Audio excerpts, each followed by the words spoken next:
ভূকম্পন আরও 10 সেকেন্ড স্থায়ী হলে রাজধানীতে বড় বিপর্যয় নেমে আসতো জানিয়ে রাজউক চেয়ারম্যান জানিয়েছেন, শিগগিরই ঢাকার সব ঝুঁকিপূর্ণ ভবন চিহ্নিত করে প্রয়োজনীয় ব্যবস্থা নেওয়া হবে। রাজধানী বংশালে ভূমিকম্পে রেলিং ভেঙে পড়া ভবন পরিদর্শন শেষে তিনি কথা জানান। এই সময় ভবনটির নকশা দেখাতে পারেননি মালিকপক্ষ। বিস্তারিত জানাচ্ছেন বিল্লাল হোসেন।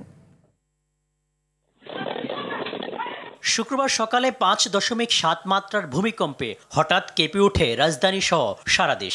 মাত্র কয়েক সেকেন্ডের ভূমিকম্পের কম্পনের তীব্রতা এতটাই ছিল যে রাজধানী সহ বিভিন্ন স্থানে ভবনের রেলিং ধসে পড়ার পাশাপাশি ফাটল দেখা দেয়। এতে 10 জন নিহত ও শতাধিক আহত হয়। আমি দৌড় দিয়েছিলাম, এরপর যখন দোতলা গেছিলাম তখন আমি 3টা সিঁড়ি লাফ দিতে গিয়ে পড়ে গেছিলাম। এই মাথায় আঘাত পাইছি, মাথা ফাইটে রক্ত গেছে, অনেক আঙ্গুল ভাঙে গেছে, আর মেরুদণ্ডের এই পাছার হাড্ডি 5-6 জায়গায় ভাঙে গেছে।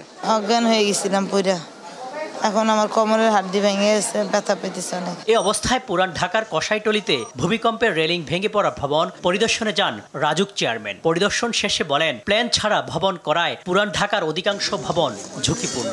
এক কাঠার নিচেও ঝুঁকির উপরে একটা বাড়ি আছে, 6তলা 7তলা, উইদাউট প্ল্যান। অনেক এক কাঠার নিচে কিন্তু আমরা প্ল্যান সেটা জোর করে করতেছে।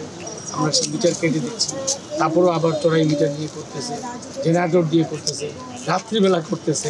এইগুলো হলো মানে ইতিহাস। ভূমিকম্প আরও 10 সেকেন্ড স্থায়ী হলে রাজধানীতে বিপর্যয় নেমে আসতো বলে জানান রাজউক চেয়ারম্যান।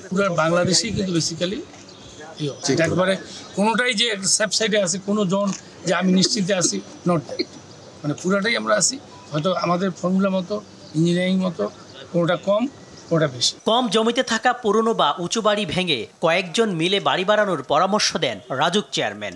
জন মিলে একটা বাড়ি করে তাহলে আমরা তাদেরকে বেশ কিছু বোনাস দিব, বেনিফিট দিব তাদের ওই বাড়ি। বিল্লাল হোসেন, RTV, ঢাকা।